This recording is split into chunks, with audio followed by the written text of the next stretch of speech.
In the 1980s, a series of strange and terrifying events took the UK by storm. Homes were mysteriously burning to the ground. But amidst the ashes, one thing remained untouched: paintings of crying children. This is the chilling tale of the crying boy paintings and the curse that many believe follows them. It all began in September of 1985, when British tabloid The Sun published a story that would spark nationwide fear. The article described a devastating house fire in Rotherham, South Yorkshire. The fire had destroyed everything in the home, except for a single painting. The image, a portrait of a young boy with tears running down his cheeks. After the story broke, hundreds of people came forward, claiming they too had experienced mysterious fires in their homes. The common thread: every one of these houses had a crying boy painting on their walls, and in each case, the painting was found completely unscathed among the rubble. The crying boy was part of a series of mass-produced paintings by Italian artist Giovanni Bragolin, also known as Bruno Amadio. His series depicted sorrowful children with tear-streaked faces, and they became incredibly popular in the UK. By the mid-1980s, millions of these prints had been sold and were hanging in homes across the country. But as more and more homes fell victim to mysterious fires, fear and superstition began to grow. People believed that the paintings themselves were cursed, that they brought tragedy, misfortune, and fire to anyone who owned them.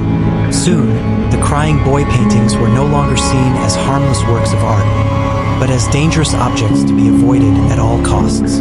While the curse spread across the UK, skeptics and fire investigators searched for a logical explanation. They found that many of the homes affected by these fires were either old or had wiring issues, and some believed that the paintings, made from a highly flame-resistant material, simply survived the heat when other items could not.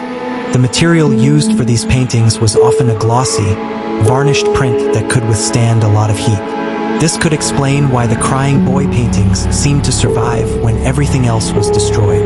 Despite these explanations, fear of the crying boy paintings continued to grow. People began destroying their paintings in desperation, hoping to rid themselves of the curse.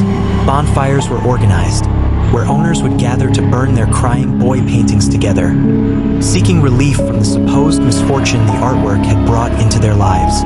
The Sun even launched a campaign, encouraging people to send in their crying boy paintings to be destroyed. As hundreds of paintings were sent in and burned, people hoped that the curse would finally be broken. What we see with the crying boy paintings is a classic example of mass hysteria and superstition. The idea that an inanimate object could cause fires played into people's deepest fears, especially in a time when home fires were a real and present danger. Yet the question remained: could there be something more sinister behind these paintings?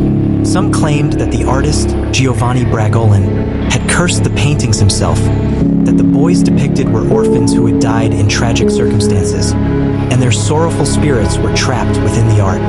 According to one legend, Bragolin had painted a homeless boy who later died in a fire. It's said that the artist was so distraught by the boy's death that he cursed the painting, dooming anyone who owned a copy to face similar tragedy.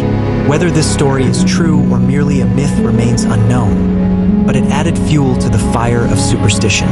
It's hard to say if there's a real curse attached to these paintings, but when you hear so many stories of misfortune linked to a single object, it does make you wonder. Could it be that these paintings are somehow connected to something beyond our understanding?